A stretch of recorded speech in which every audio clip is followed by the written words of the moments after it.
I am so excited for today's episode. We are going to talk about one of my favorite things to do at this festive time of year, which is Christmas markets. Welcome to the KeeKee's Big Adventures Family Travel Podcast, here to help inspire and plan your family's next big adventure. KeeKee's Big Adventures all started with the award-winning picture book series starring KeeKee, the globe-trotting cat, exploring the world's diverse places, people, and cultures. I'm Shannon, the author and creator of KeeKee's Big Adventures. Moms and families love the books and asked for help planning their own adventures, so the podcast was created to help. Adventure awaits! So I have travel mom Emily joining us. She's back on the podcast. Welcome back, Emily. Thanks, Shannon. Thanks for having me. I'm always excited to talk about vacations, dream about vacations, and to the extent that what we discussed today helps another family make that vacation that they want to take run a little bit smoother and allows them to have a great time, I'll be thrilled. So excited. Emily, tell the guests a little bit about yourself. Sure. As you mentioned, I'm a mom to my son, Ollie, who's 11, married to Paul. You'll hear a lot about Paul and Ollie in our adventures. Totally. They feature prominently. Yes. I'm a nonprofit executive and consultant and have always loved travel. And honestly, as a mom, just trying to increase the worldview of my child and also our family in general. So we're doing that through travel. So last year at this time, you were at the Christmas markets, right? Exactly at this time. That is why I'm so excited that you asked me to be on the podcast, because I have a little bit of wanderlust and have been looking very reflectively on what we did last Thanksgiving. And as much as I hated to be away from our family, we had such a wonderful time. Looking forward to talking about it. It'll just bring me right back to that moment. Yes. And I have not been to the Christmas markets, gosh, in so long, because it is just so special. And it is hard late November, Yeah. December, not always the perfect time to get away. But I'm excited for you to share your itinerary because it was very cool how you did it. I know you've got a lot of tips. So let's just get into it. So where did you go? Ultimately, we visited Colmar, Strasbourg, and Frankfurt Christmas markets, but our itinerary was a little larger than that. For your listeners unfamiliar with the Christmas market scene, they are all over Europe. Many of them, their start is tied into Advent. Right.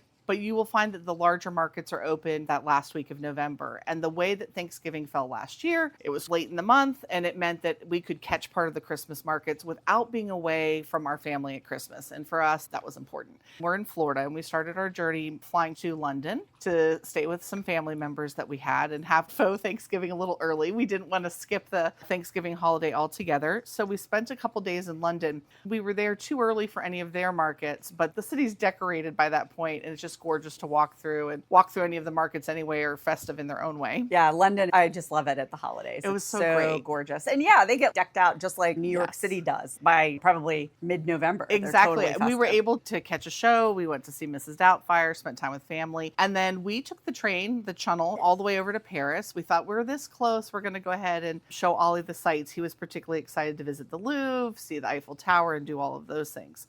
Now, we did catch a Christmas market in Paris, but it was more of a carnival. And obviously, at the time, Ollie was 10, and that suited him just perfectly. It's his kind of He was Christmas very market. Yeah, he was very excited to do all the things that they had there. But I was chomping at the bit to get to the real scene. And we headed to Colmar, which, if you've ever watched Beauty and the Beast or read any of the Beauty and the Beast books, it is said to be fashioned off of this city. Oh. Colmar is in the northeast corner, right along the German border in the Alsace region. I'll pause here, just kind of mention, if you have the ability to travel slowly, you can enjoy all of these places to an extreme because they have so much history, so many interesting things beyond the Christmas markets.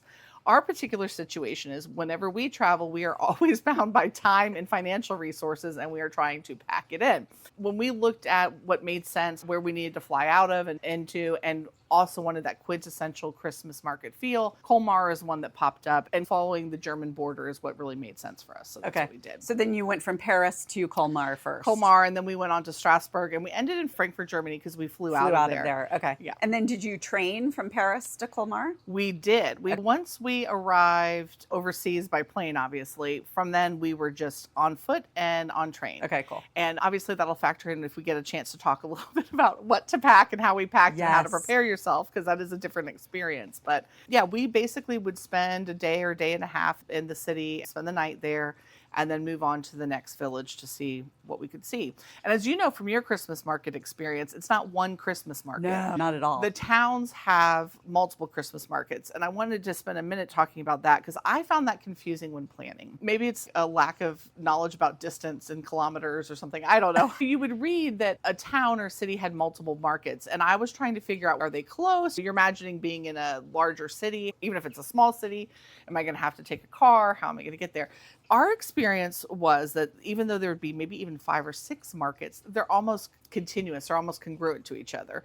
Maybe they'd be a few blocks away. Maybe one area would focus more on food, the other would focus more on some other specialty. But imagine your town, a small to medium town, is hosting a town-wide festival, and you would roam through the town and pick up the vendors again, and then they disappear for a couple of blocks and you'd pick them up again. So when you read that there's 5 or 6 markets, in most cases, you're not like having to take shuttles across town or do any of that. Okay, so then in Colmar, you literally were there like a day and a half? Yes, and truthfully, that was probably my favorite market, and it happened to be the first. Sure, it was exuberance about seeing the first one. Right. But one of the things, when you set your expectations for these Christmas markets, so you might have a Hallmark Channel thought in your brain about what they're like, and in many ways they are. The scenery is that way and what have you. I set out wanting to enjoy the markets and do all my Christmas shopping and find unique gifts.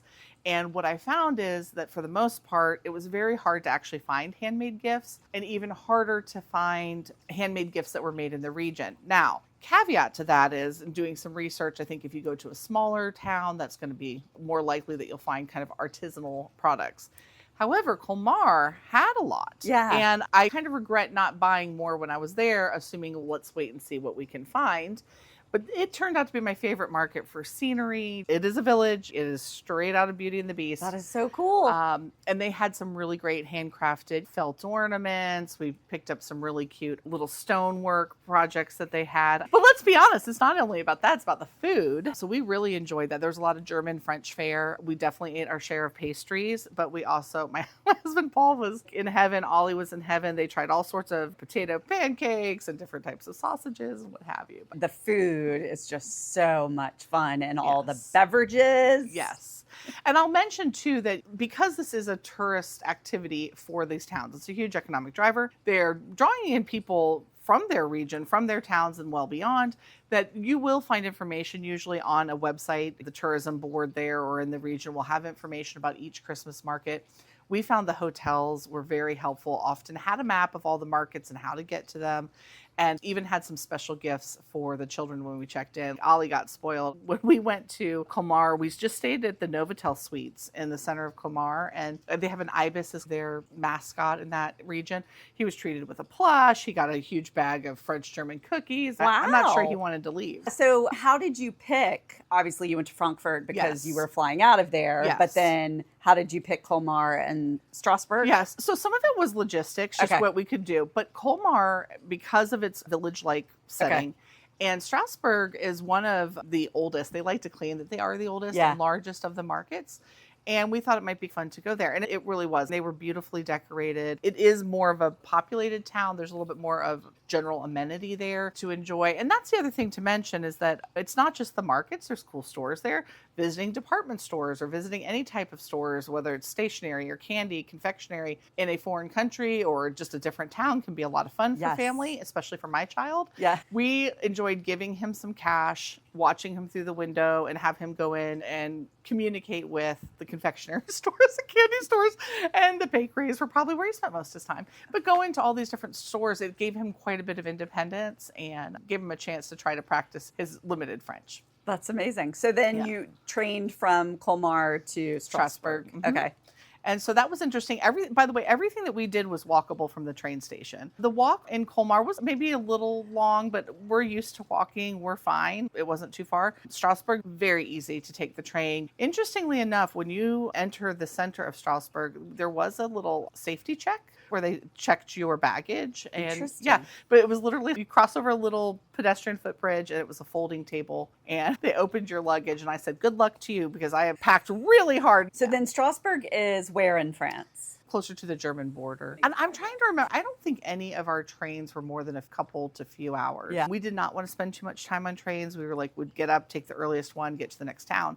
And part of that was because I wanted to shop and because we wanted to avoid the super heavy travel times of the markets, we wanted to hit the ground running pretty early. What we would do is we would take the train early in the morning. We'd arrive at our hotel. Every hotel we stayed at has lockers for your luggage.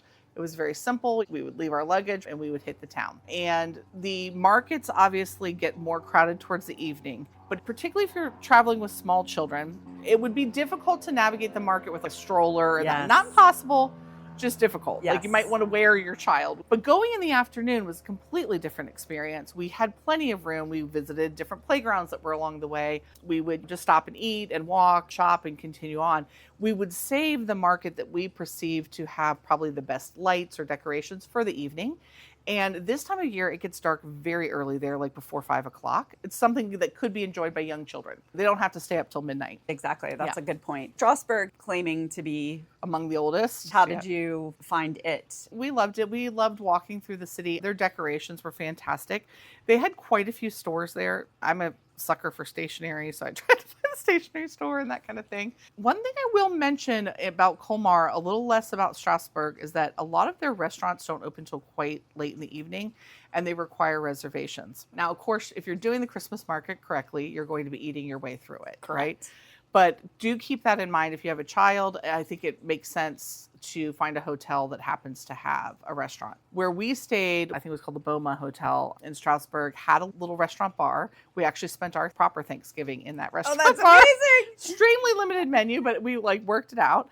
And it just made it a little easier because we walked Ollie's feet off. So he was ready in the evening. Like we didn't want to stay out till 9 to have to find a restaurant and do a reservation. A little easier at a larger town, obviously. In Frankfurt, that wouldn't be a problem. But in some of the villages, it's something to consider. No, those are really good tips. Yeah. So you enjoyed those markets, ate around. Yes. It's just so beautiful, right? All the lights and the is. decorations. And yeah, it does vary by village to town to city, which is really cool. It is neat. And let us not forget there was a hunt for mugs. So for your listeners that are not familiar with the mug thing, I will preface this by saying my husband, Paul, likes to collect things. We live in a very small house. And I just warned him, I'm like, before we go, we're not going to do this. And then the minute we got there, all three of us were crazed about these mugs. The way that it works is as you wander through the Christmas markets, there will be stalls selling mulled wine and hot cocoa. And many of them you pay, I don't know, let's say you're paying €5 for your hot cocoa. If you want to return the real mug that they give it to you in, you'll get €1 or 2 back. But you're welcome to keep those mugs as a souvenir. We were a little disappointed that there was some plastic mug. I think some of them got they were using plastic. So you will have to hunt, but every of the 3 or 4 markets we went to in every part of town, you would find a mug.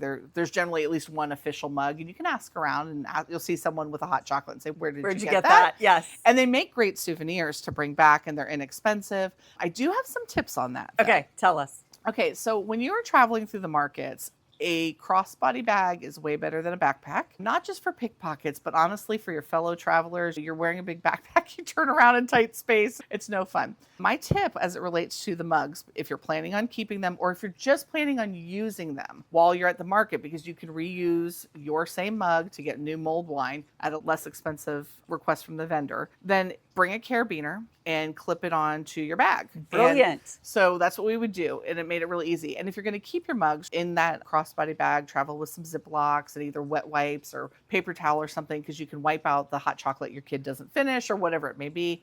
Put those in your bag and keep going. But the carabiner was a game changer. I looked like a traveling salesperson at some point because the moms always end up carrying all everything. The stuff.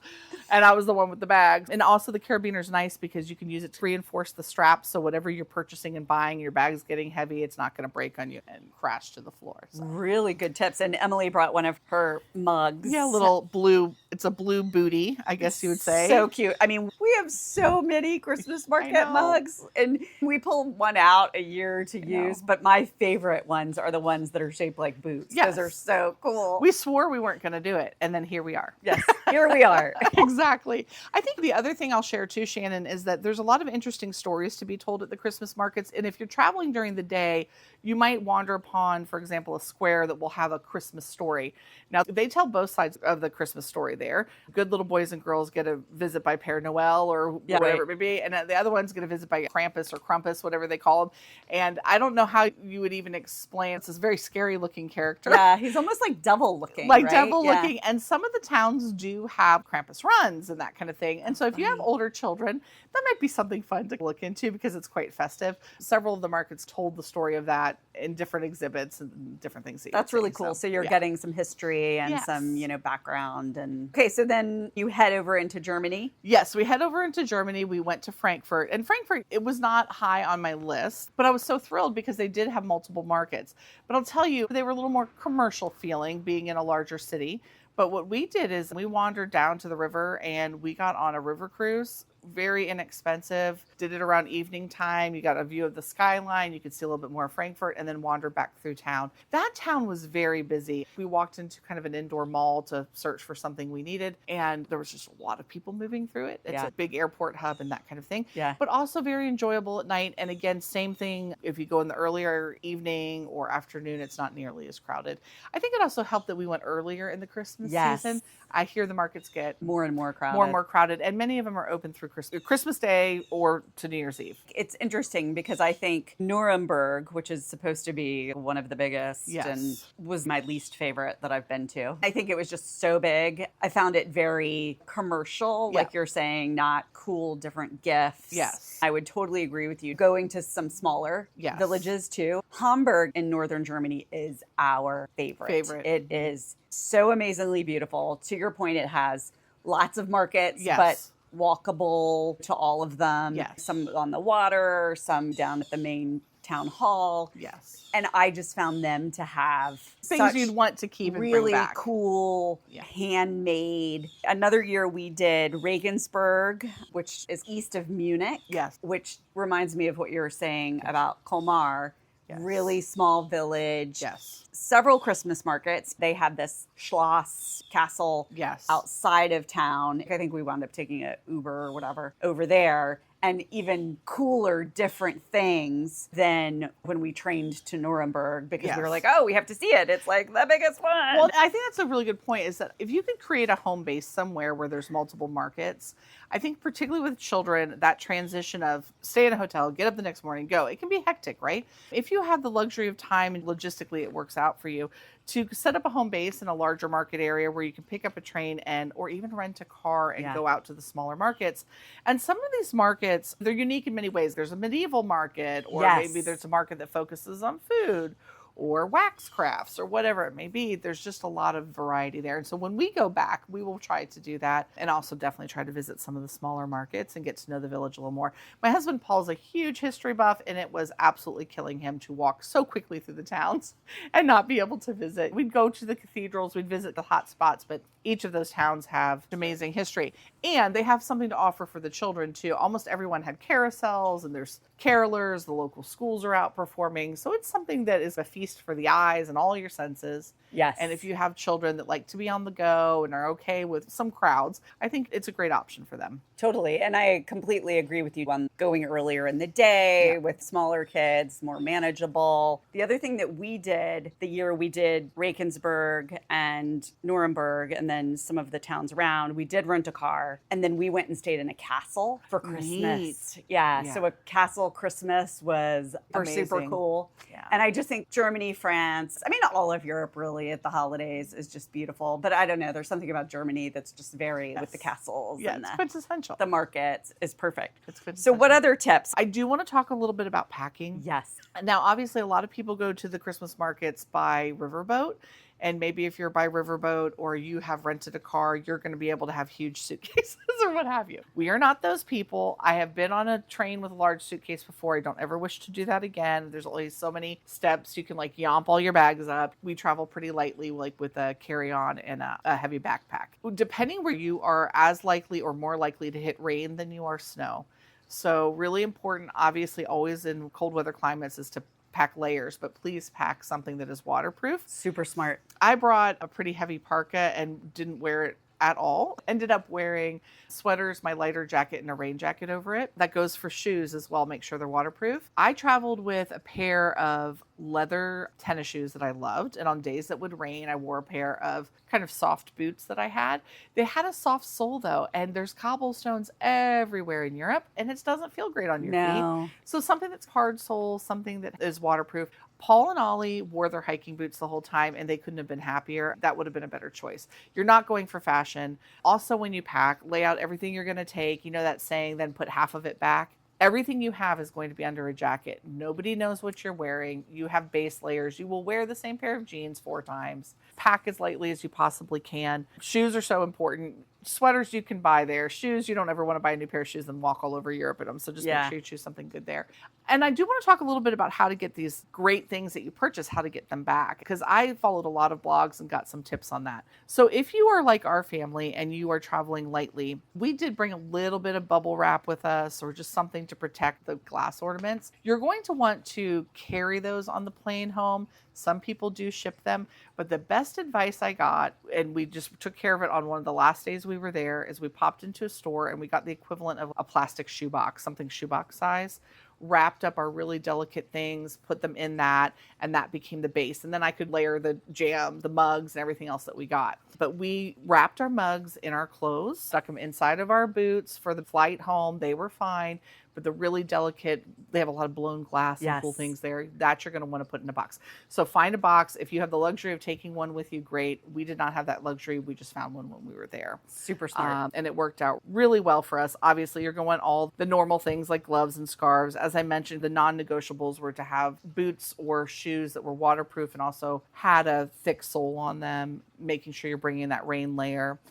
I found, as usual, my hiking pants with multiple zippers to be super helpful. When I'm in a crowd, I like to carry my passport and I like to have my credit card on my person, my cash on my person. I will not be pickpocketed. You're going to find that those kind of active pants work really well. Lots of pockets. I agree on layers. We typically went to the markets in December, so always had long johns, had the layers in case I needed them. Absolutely. And the other thing, hats, scarves, gloves. I had a pink hat, which when Paul and I find you and his parents were in these crowded market, his parents said, "Thank goodness for your pink hat, because we could find you in the crowd anywhere around." No, so absolutely. Those kind of things can also help you stick together. All of a sudden, you're looking at something. This happened quite often. Paul would stop and look at something, and I was beelining it for a pretzel. I didn't even turn around and I'd look, and he would be gone. I do put an air tag on Ollie when we travel. Honestly, for his comfort, it helps him feel like somebody might know where he is if we ever got separated. It's just something to consider. And no,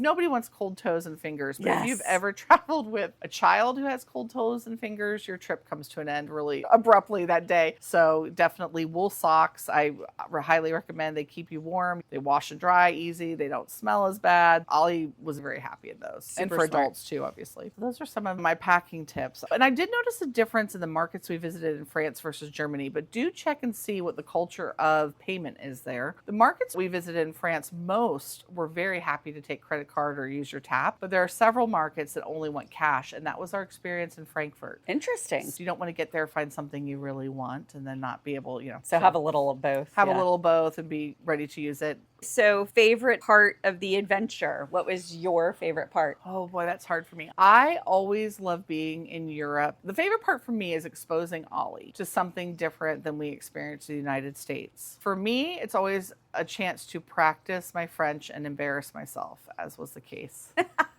But for me, I think my favorite part is just being with my family. It's very rare that we are together all day long without a distraction from anything else. There's no fighting for screens when you're walking 6 or 7 or 10 miles a day. Good point. You know what I mean? And so I think for me, it was just the three of us being together, traveling through the town. And then, but on the Christmas side of things, it was just the lights. I love the lights and the decorations. Totally. It just really put us in the mood. So beautiful. And reminded us that you could get out of the hustle and bustle. Sometimes, as particularly I think as a parent, you are delivering Christmas for your whole family, you're shopping for everybody, and you don't necessarily take time just to sit in the moment. And I think me personally, sitting in the moment in the markets that we visited was really fun. Yeah, I love that. And Ollie's favorite part? That's a great question. I bet he would tell you that it was the German pretzels or the petit pain au chocolat. He ate a lot of chocolate croissants. I love it. Chocolate. Yeah, it is a gastronomical feast, really. He loved it. He's a trooper. He's a very easy traveler. By the end of it, and the same thing happened in Switzerland. It was like, by the end of it, he's like, can we have a day? His favorite part of the whole trip probably was spending some time with cousins in the UK before we went. But I think he too really enjoyed being in the markets and seeing what was happening. And it's great people watching. Oh, it is. It's people from all over the world. Yes. There's multiple languages being spoken. I loved it. It was like a time out to just enjoy Christmas without all the other obligations of Christmas on top of it. Yeah. And it's one of those things that should definitely be on your, if you have a bucket list or a travel list, definitely put it on there because it is just an amazing experience. Again, I would highly recommend if the timing works out, if you can go during the Thanksgiving holiday or the end of it, the markets definitely are not as crowded and you're just not missing Christmas from home. Yeah. That being said, I've talked to several friends who have spent Christmas in Europe and they like your castle experience and they loved it. And they told their kids that is the gift. We're going to be waking up in a hotel or an Airbnb or whatever it may be in a foreign country in a very Christmassy place. And that's your gift. Yeah.